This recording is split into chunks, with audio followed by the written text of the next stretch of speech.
Good morning. Welcome to the upper deck for Pinstripe Chronicles. Cue the music.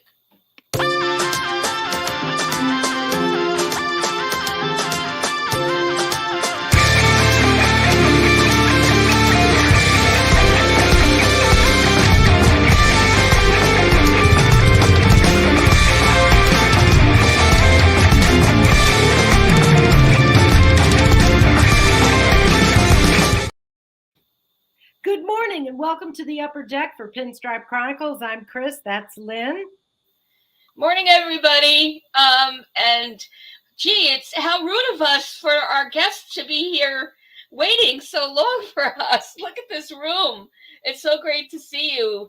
Hey, Jonathan, you're at the top, so I'm guessing you were the first one in. You get a gold medal for early bird. And Lori FJ, Strike Zone, Joe, Deb. Wow, I love it when the kids come Wow, home. happy Sunday from snowy Kansas, FJ says. It's snowy here too in Connecticut. Holy moly. I had no idea that you were in Kansas, FJ. Give a shout out to Dorothy for me. Yeah, Lori, thank you. That was all Tats and Rob, our guys. So they'll be very happy that you like the intro. Yeah, we like it too. Yeah, we love it. So here we are, first weekend. First week review is in. We are here to ramp up our projections for the season and to find out who's going to do what and when they're going to do it and what we want them to do. Yep. And before we get to that, here's our trivia question of the week. So thank you, Spencer. It's 2024. It's the 50th anniversary commemorating the first of two seasons where the Bronx Bombers would play their home games in Queens. Pepperidge Farm remembers, and so do I. Home of the defending 1973 National League champion Mets, who lost to Reggie Jackson and the A's in 7 games under the leadership of manager Yogi Berra. So the New York Yankees played the Cleveland Indians on opening day 1974 in their surrogate home. They scored 6 runs to support Mel Stottlemyre, who pitched a complete game and would have gotten a shutout if not for a 2-out RBI single by this Cleveland batter and future New York Yankee hero. Wow. So, okay. Yeah. So that's my God. Which New York Yankee legend, who at the time was a Cleveland Indian, ruined Mel Stottlemyre's shot at getting a complete shutout? Aha. That is a great question. I love that question. Yep. And the week that was, well, Lynn, not a lot happened. Nope. I can't even say that I watched grass grow. It would have been more entertaining than what this week was. Yep. And some really good guests is coming in. I can either confirm or deny, but hang around to the end and I'll do it then. But yeah, so the week between Christmas and New Year's, we thought, okay, Hal and Cashman are busy at the mall, getting all the gifts for all the good boys and girls. But this week there was action, but do we really want to call it impactful action this week? I'm just going to throw out the two that were most evident. So Cody Poteet, and poor Cody Poteet, because his name is being just massacred and may or may not have been also from me all over social media. I hope that we'll be kind for him if and when we actually see him. So right-hand pitcher, 1-year contract. So you have these free agents hanging around and you sign a stopgap. Why are you signing a stopgap? And who's the stopgap for?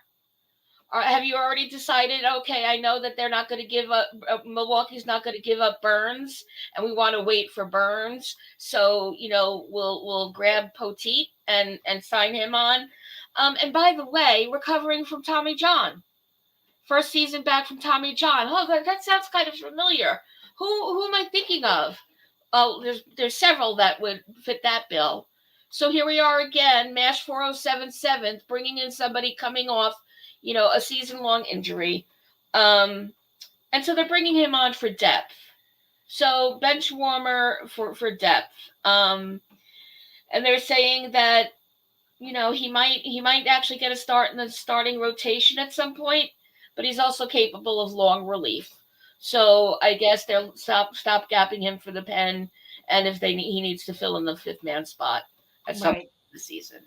Right. And I'm with you. I'm disappointed. Like someone pointed out in the chat, yes, the Yankees did make some small moves this week, but for God's sakes, we're all waiting to find out where Snell, Monty, Stroman, Corbin Burns, if he's moving, where are these people going? What are the chances that any of these becomes a Yankee? And right now, fans have decided that Snell over Montgomery is the choice. And it seems that that's getting all the press. Snell wants to be a Yankee. Yeah, and that's interesting because I was reading the New York Post. Don't tell anybody. But I do like Joel Sherman. And so he had an article about Blake Snell. And he reached out to 4 MLB executives who are looking for pitching to ask about their perception of Snell. And, across the board, he doesn't log in big innings. He's like 5 inning, 6 inning guy. He doesn't have the duration, and a lot of that is attributed to the fact that he has a high ball count, and so lots of pitches early on in the game. But when his arm is fresh, he's an ace, and that's all well and good, but we need an ace that could go long. That's why he's not Cole is the ace. Another guy said his stuff is off the chart, on paper, because yes, his arsenal of the curve, slider, fastball, and his changeup is getting better, is really hot when it's hot. But when other competing factors go on, like hitters actually, hitting what he's putting down, right, then not so much. And interestingly, one of the executives said that, to what you were saying, Chris, he's a very laid-back West Coast guy, and they just don't see him performing well in big markets like Yankees or Red Sox or the Phillies. But again, he also said the same thing. 6 inning guy, if you're lucky. Right. And I think that all sounds like a bunch of BS because, let's face it, Snell is a warrior from the AL East. He was a Ray before he was ever anything else. And so, he is a warrior. I think Snell, I like Snell. He's a Cy Young winner. Go get him. And Monty is going back to the Rangers. I feel confident about that. They just got to clarify their money. But I think that seems like a Ranger move to me. I don't know. But Snell definitely, there's no reason why that man is not going to be a Yankee. Right. And so, yeah, Jonathan, I read that Sean Manaea is apparently grabbed by the Mets. Yep. And Laura, you're not kidding. He dumpster diving Arama yet again. Yep. And FJ, trust me, we haven't forgotten about Bubba Thompson. No, we haven't forgotten about Bubba. He's next on the list. We got some notes here. We're going to talk a little bit about some of these acquisitions. However, I wanted to start out with finishing up what we started last week, talking about some of the players and what we expect them to do in 2024. Lynn, I know you were taking a look. Did you want to take a look at Stanton, or do you want to start off with that? Or Yeah, sure. I could do that. I'm going to be short and sweet because I know Stanton. There's not such a big appetite for him, but let's. I mean, depending on who you ask, I happen to be an enjoyer of Stanton, but um, what's going to happen to him this year is undetermined, especially with the depth and added depth that we don't know why was added. But what are his projections looking like? So looking at baseballreference.com, the projection is that he'll get 107 games in. Wow, whatever lens was used for that, I want it. Right. So I could see everything everywhere all the time. Yeah, And they're projecting 27 home runs, but a batting average of only 231. And so, I'm just an off base percentage of on base percentage rather of 313. yeah. So for what we've seen last season, last 2 seasons really, or 1.5 seasons, I think those are healthy-ish projections on Stanton. And knowing that he's putting in the work, it's going to matter what shows up and what got adjusted. And Stanton was very clear at the end of the season when he was interviewed that he doesn't think there's a lot wrong with the mechanics. He has a few tweaks he has to make. And I think for me, you have more than a few tweaks, honey. And it's not just batting. We got to get that leg strength going and some speed and all that. It's not all about in the box. No. I don't, and the numbers, weren't showing just about in the box. So, And Lynn, did you see that tweet that was going around with the picture of Stanton a lot leaner, commenting about how he's lost weight in the off season? Yes. And my take on that was, and everyone was saying he's a lean, mean machine and all this. It's like Stanton was not overweight. The problem with Stanton was not that he was overweight or that he was out of shape. I mean, I don't think anyone's ever doubted that Stanton is in excellent shape.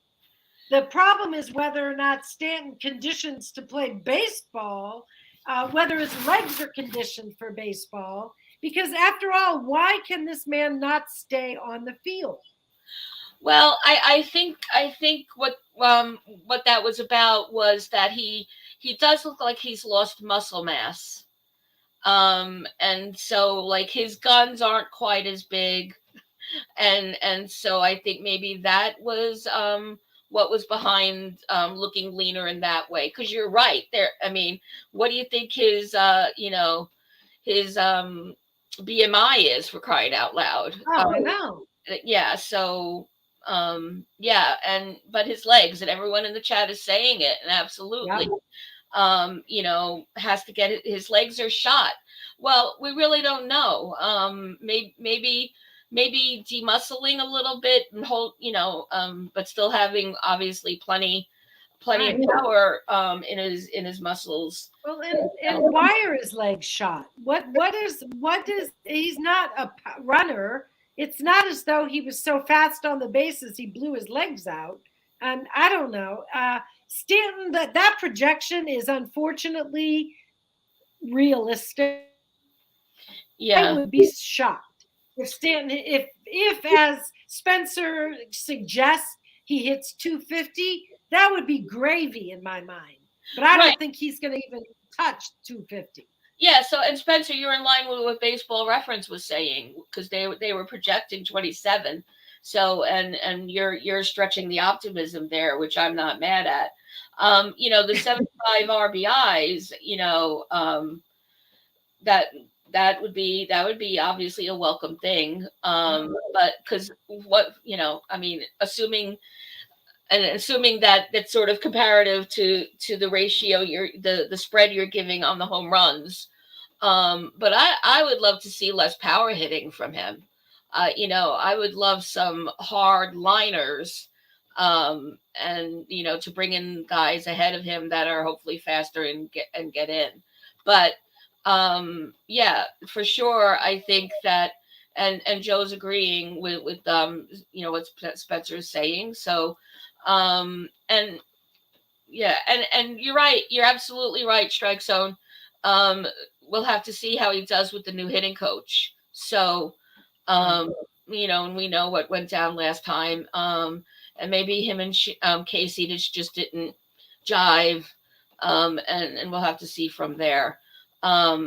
Yeah, and Lori, in terms of the conditioning, I really don't know about that as much. So I don't either. I question that, and I think that anybody, if the Yankees could, they would certainly move Stanton. That I believe that contract and Stanton he's an albatross around their neck, as is proved by the glut of outfielders we have.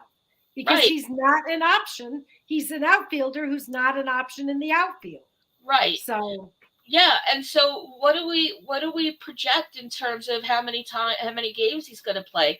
I think 101 from Baseball Reference felt a little high to me, even a healthy Stanton. And now, given that we're getting a small city worth of outfielders at this point, so and maybe they'll just leverage him. And even for the DH spot, not so given with what they've brought on as well. Between Soto and Verdugo, and the guys that were already there. So I guess would be that games that we're facing a left-handed pitcher is where he'd be the most utilized, because that's where he really gets the power contact. Very successful on against left-handed pitchers, but not an everyday player by far. And hey, good morning, Jonna. Good to see you. So Stanton, we expect better things from. However, I don't think not a great deal of improvement. Next. Yeah. Yeah. And John is worried about getting him getting into shape.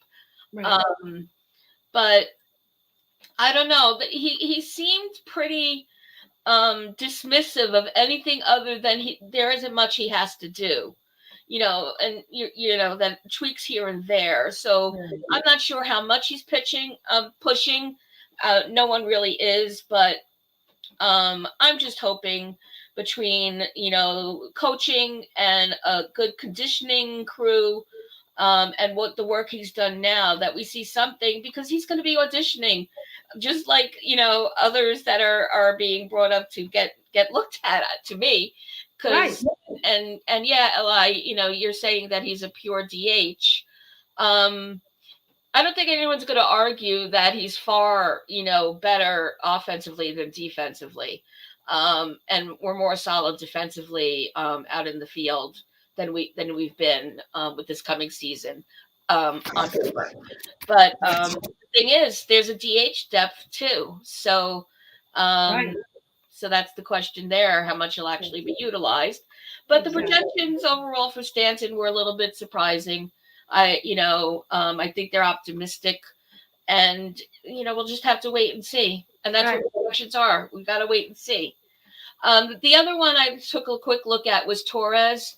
I think we could all agree at this point that Torres isn't going anywhere. I agree that he's not going anywhere, but I don't agree that he shouldn't be going anywhere. I'll concede that point. But I think we could definitely put it to rest. I mean, expect the unexpected, but I think we got him. And so I think that, he's our second baseman, unless, we do have some guys that could do multiple positions still left, even with losing IKF. And I know we'll get to Peraza during the show. Peraza is one of those guys. And I know there's third base conversation going on about him. We'll get into that. But, Torres looks like the regular second baseman. Projections are that we're looking at about 25 home runs, 88 RBIs, and an average of 269. Okay. you know what? That wasn't a very risky projection to make. It's pretty much on line with the second half of the season. Right. So, so I guess that's what they're projecting, is that what we saw wasn't an aberration, that right. He's hit his zone, and that's what we're going to see. Yeah. Yeah. I can see Glaber definitely being, he's moved into a very significant role in the Yankee offense. He was leading in certain categories. I'm sure with Judge out, he was our best hitter for a certain, period of time. So I'm sure that Glaber's not going anywhere. The only reason I say should he be is if there's a chance to go out and get Corbin Burns, or does Glaber get considered? I don't know. I guess that would have been more more of a point at the trade deadline, actually, than it is now. However, I loved seeing Glaber at second base. I think he's come a long way. I think he's matured on offense and on defense. And so Glaber in 2024, I see him more of the same, but all good same. Yeah, and let's just hope that doesn't apply to the defense. More of the same at the plate. Right. But certainly at the plate, and literally just at the plate, because he needs to work on his base running and his IQ there. And what Joe is saying, less in-game mistakes. I mean, his mechanics, and we've talked about it ad nauseum. Talk about those aren't Stanton style tweaks. Those are like overhauls. So. And somebody mentioned in the chat that we're carrying 5 catchers. So I took a look at some of these catchers. Austin Wells, for example, if we take a look at what we can expect from him as far as going forward in 2024, he was the first round draft choice in 2020. He's 24 years old, and he took, basically, it seems as though because of Wells, Trevino is an afterthought. He's a lefty bat. He made his debut on September 1st. So it was and he didn't have a great time at the plate is when he first came on board. He was overmatched at first, but he adjusted. And in his last 8 games, he had a better offensive output than he did in the previous ones. He's got good plate discipline. He struck out well below league average, so that's a consideration. He made consistent quality contact. And these are things we would like to see from him going into 2024 as well. Continue with the good plate discipline, make contact, continue with the power. He's got some pop. On defense, he's got average arm strength, so they say. He's got framing ability. He placed 40th out of 74 catchers in framing runs. Blocking runs, he placed 56th out of 77th. And throwing runs, he placed 54th out of 76. So he's got some ways to go defensively, but primarily he needs to pick it up on offense for going forward. Right. And the chat is responding, and FL Diver is saying that he has potential, but we have so many catchers, but Wells is in the conversation. So but yeah, maybe we'll see him as a piece down the line, and he goes away. Right.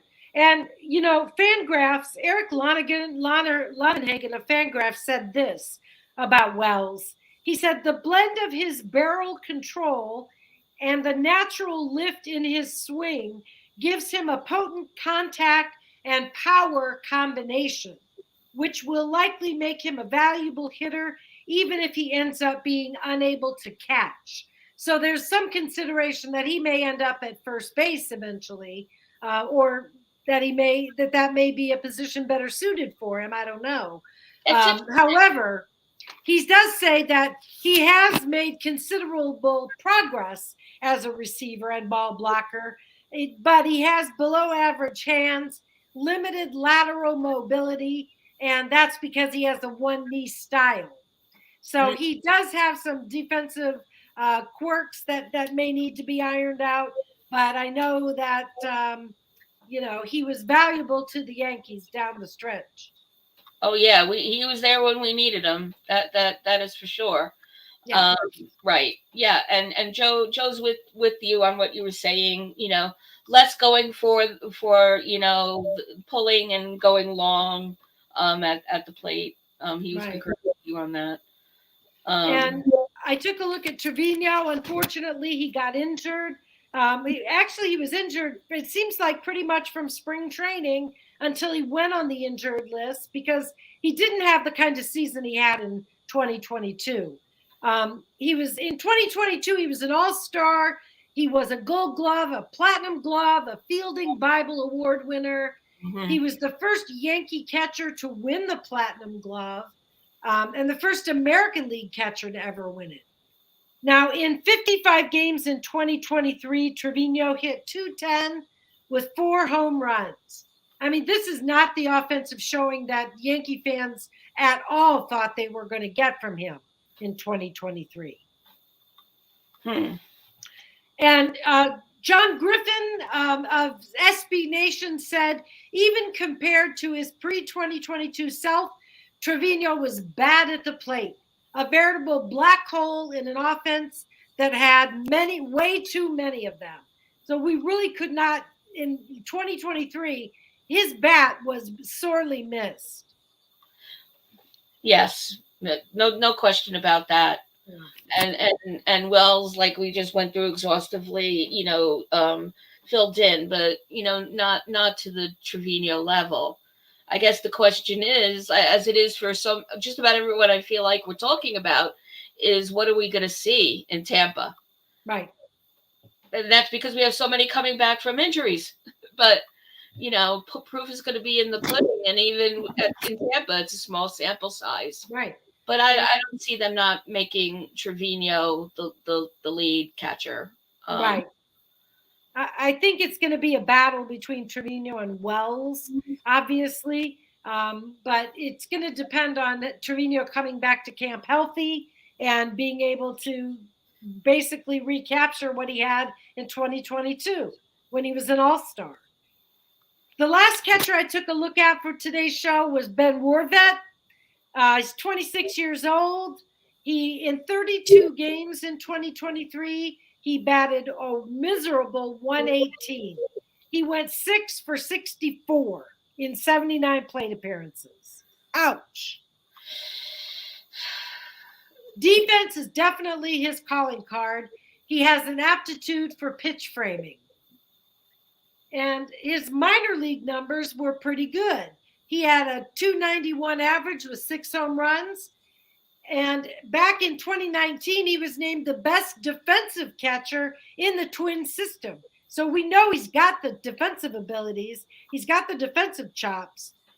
Due to injury, the Yankees signed Trevino, and Warvet found himself as the third string catcher. And that's probably pretty much, and in AAA. And that's probably pretty much what we're going to see from him for 2024. Yeah, and Strike Zone saying trade him already. Right. and Spencer saying he thought he was already gone. So, yeah. The Yankees are going to, they got some decisions to make in the catching core. Yeah, it seems to be unanimous in the chat that, Rortvet, put him in a package. Right. Exactly. Yeah. And last but not least on the agenda for today's show, we wanted to talk about some of the concepts you guys have brought up in the chat about acquisitions that the Yankees have made this week or in the last couple of weeks. Wanted to talk a little bit about the bullpen arms that they've acquired. I took a look at Cody Morris. He was traded for Florial. And I took a look at an article by Brian Hope at MLB.com, and he talks about how he could slot in as a fifth starter or work out of the bullpen. I think just as you were saying about Poteet. Okay. Excuse me. He's a right-hander, 27 years old. He had a 6.75 ERA in only 6 appearances for Cleveland in 2023. He's also had some injuries, and because of injuries, he's been his career's been a yo-yo of good, bad, good stuff, bad stuff. Over 13 career appearances, 5 starts, that is, in 2022 and 2023. He had a 3.41 ERA. He had 32 strikeouts in 31 2/3 innings. He's going to compete with Will Warren, Chase Hampton, Louis Hill, and Clayton Beater for a spot in the bullpen, and also be competing possibly for a fifth starter spot. Mm-hmm. So I don't know what's the chat think about Morris. No, not too much. If I'm getting the thread order here right, Strike Zone's saying work them both out of the bullpen. Okay, yeah. He had Tommy John surgery prior to his first year in the majors or at South Carolina. He's actually from South Carolina, the same school that Montgomery went to. As far as stuff, Morris has a mid-90s fastball. He mixes in a bevy of unpredictable secondary pitches, according to Fangraphs. 12-6 curveball, an upper 80s cutter, an 81 to 84 mile per hour changeup, and he has 3+ pitches. Okay. So Cody Morris again for a bullpen piece, and the Yankees are definitely working and building up the bullpen. They re-signed Anthony Misevich also in the last week. I think it was or recently, maybe not the last week, but yeah. Hey, Mr. Barrows, good to see you. He's saying we need to get Luzardo from the Marlins. Oh, yes. And so I don't see any disagreement there. Haters name is being tossed around in the chat. Li wants him. He should be the closer. But there's some disagreement on that, and I think we've been through Hater. We've hazed Hater already a lot on the show. Right. Too much drama, and in terms of the Yankees should go for E. Cabrera. Luzardo's price would be prohibitive, so I guess what are we saying? No super bullpen? Is that concept out the window? Right. Everyone's thumbs down still on Holmes being the closer. Right. So what's the way forward for that? Yeah. It doesn't seem clear, and we're continuing to bring on post-significant injury players in all positions. So, which I just don't get. Well, I think pretty much all the pitchers we've picked up have had injury issues, but maybe that's just pitchers. I don't know. Because we also picked up Victor Gonzalez. He's a left-hander. He was with the Dodgers. Got him from the Dodgers. He's out of Mexico. He made his debut in 2020. He was on the mound when the Dodgers won the World Series over the Rays. He was on the mound when the final out was recorded. He had elbow surgery. He was out all of 2022. So again, another reclamation project. He excels at inducing ground balls. And that's one thing that the Yankee pitchers have in common that they've picked up. His ground ball rate was 19th among relievers. And this gives the Yankees 3 of the top 20 ground ball relievers in the league. That is Clay Holmes, Jonathan Loaizaga, and Victor Gonzalez. So that's an interesting. He fits right in with the philosophy of trying to keep the ball on the ground.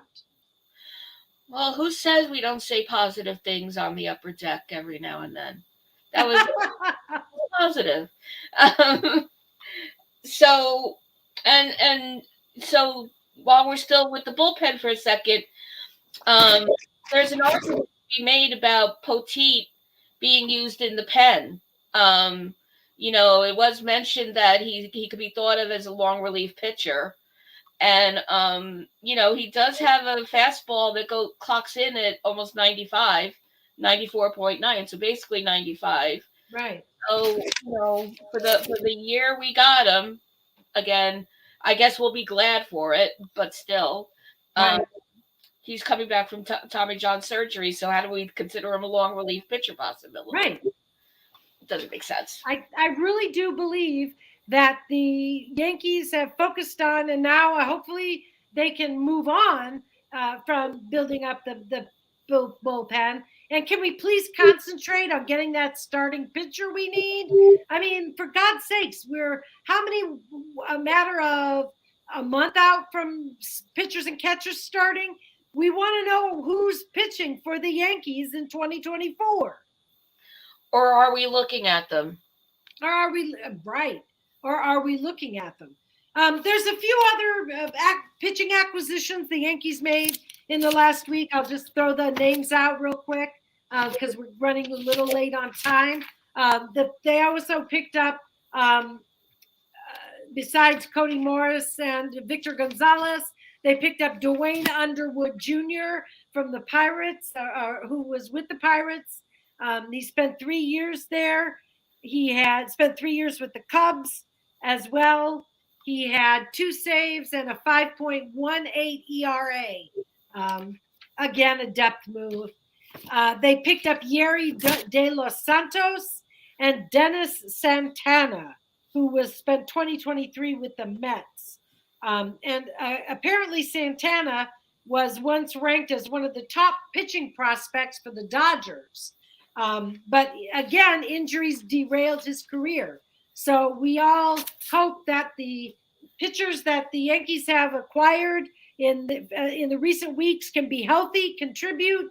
And for projections, we say, let's hope they are contributing members of the bullpen and that we don't want to, wring our hands and take Pepsi every time we see them.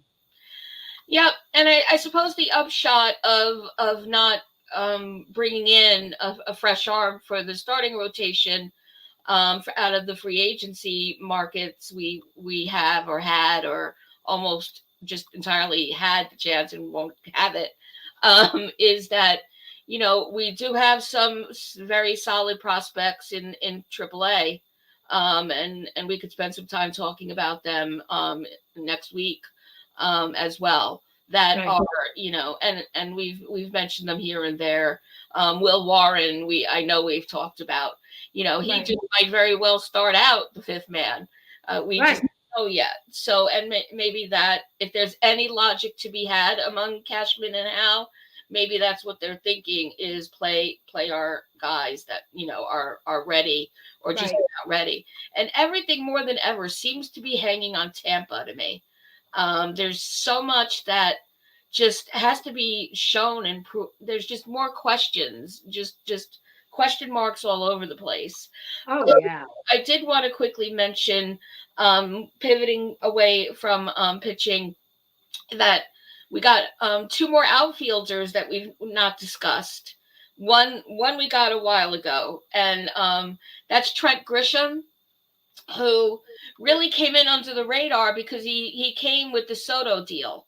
And so, his name hasn't really been uttered. But, he was a 2-time gold glove winner.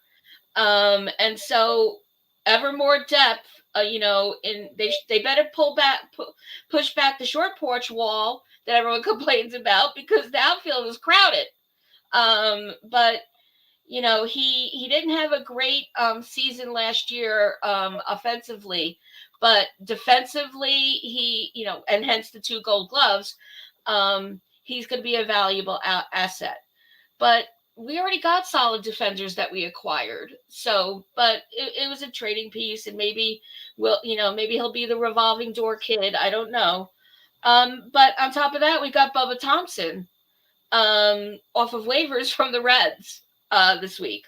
So he hasn't had much success in the major leagues. Why did we take him? Why did we take waivers? Was it like buy 3 get 1? Buy 3 get 1 free deal going on? I don't understand it. No disrespect, Bubba, but we have a crowded outfield right now. Oh, yeah. He's a base stealer. So that maybe they're looking at him as bench depth for pinch hitting or pinch running or something, right? Because his speed is off the charts. So he's 27th in fan graphs for base running. Okay, I'll it be. So that remains to be seen. And we are through Cody Poteet. There. I want to come back to Mr. Barros's comment about Trevor Bauer, because we haven't talked a lot about Bauer, and I would like to see Bauer get a shot in MLB. And I think after the season he had in Japan, and just on his performance alone, not based on his personality or his personal history, I think he deserves an opportunity to ply his trade in the major leagues. That being said, I think he would be great in New York, and the spotlight would not be too bright for him.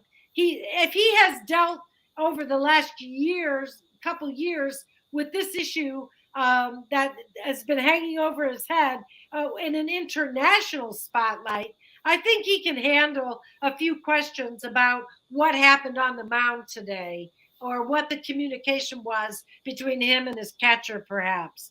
But I'm not a Trevor Bauer fan. Don't get me wrong. I don't believe that Trevor Bauer is a good guy, so to speak.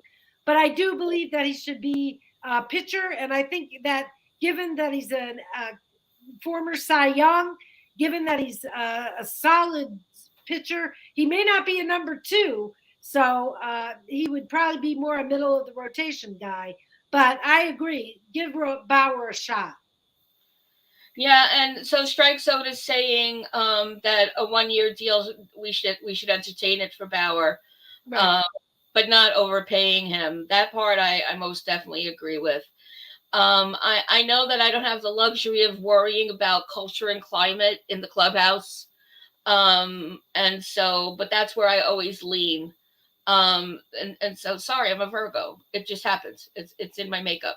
I want everything to be homeostatic and good. But you know what? He could surprise us. Maybe Japan has a way of mending people's souls and hearts. Who knows? Let's see. At this point, who am I to say no? And all these 1-year deal propositions are making me a little bit nervous.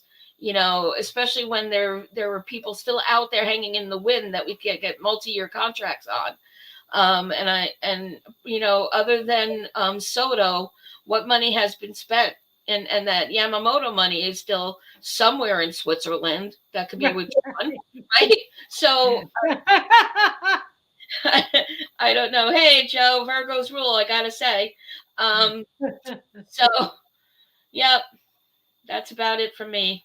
All right. Well, for the Yankees, my thoughts going forward as a projection for the team, if it goes forward as it is currently constructed, I don't see much difference between 2023 and 2024.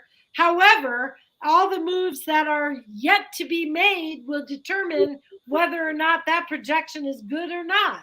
And I hope it's not, that it's a terrible projection, and that we get top talent in the rotation that will definitely carry this team over the top to a World Series in 2024. Yeah, and by the way, I think that we are much better set up than we were this time last year in terms of playoff quality, potential. So I had that stroke of optimism going on. And hey, guys, I didn't see you coming in. So Bauer still looks at himself as a top pitcher and will want to be paid like one. Well, Bauer should be caring about how people look at him as. Right. Bauer's lucky to get paid. Yes, period. And, be brought back to the country. Exactly. Not that, well, that didn't come out right, but I think, I think you know what I mean. I do. Do you want to shoot us the answer to the trivia question? I certainly do. So sorry it takes so long. Here we go. All right. So another goodie from Spencer. We talked about the preface here about, in the season that the Yankees were playing in Flushing. And on opening day 1974, they were playing the Indians, and the Yankees had scored 6 runs to support Mel Stottlemyre, who was working towards a shutout. But the shutout opportunity was ruined by a Cleveland batter who was also a future New York Yankee hero. Who was that Cleveland batter in 1974 who is now a living icon for the Yankees, who ruined it for Stottlemyre? And I have to wonder what conversations were like when this guy came over with him and Mel. And congratulations to Lori. I need to mail you some sort of medal. There were multiple Chris Chambliss guesses in the chat, but just like on Jeopardy, you got to buzz in first. And Lori hit that buzzer first with the Chris Chambliss. I mean, woo! Chambliss just brings up all my Yankee love. I just love Chris Chambliss. I don't like that he did that to Mel Stottlemyre, but there we go. And Elliot wants us to know that it's the 50th anniversary of the Shea Stadium years. Yes, we said that at the beginning. So rest in peace, Shea Stadium. And so there we go. All right. Well, thank you so much for joining us this week. It's been great chatting with you, spending time on Sunday morning every week. We can't say enough good things about our chat room. And if you could, don't forget to like, subscribe, and find us on Twitter, Facebook, Instagram, wherever. This morning I posted on TikTok. So if you're on TikTok, look for me there. Oh, wow. Okay. Not on TikTok. See, TikTok. But I want to ditto that. I just love this gang that's with us every week. I love that new people are coming in every week. Bring a friend. Sharing is caring. And just thank you for all the participation. And by the way, if things come to you after the show, leave a comment on YouTube. We're getting some really great comments on the show. We love that. We love answering them. And so it doesn't end here, ladies and gentlemen. As always, you have an open seat, a reserved seat right here on the upper deck with Chris and me. And please, next week, let there be news. Yes, go Yankees. Go Yankees.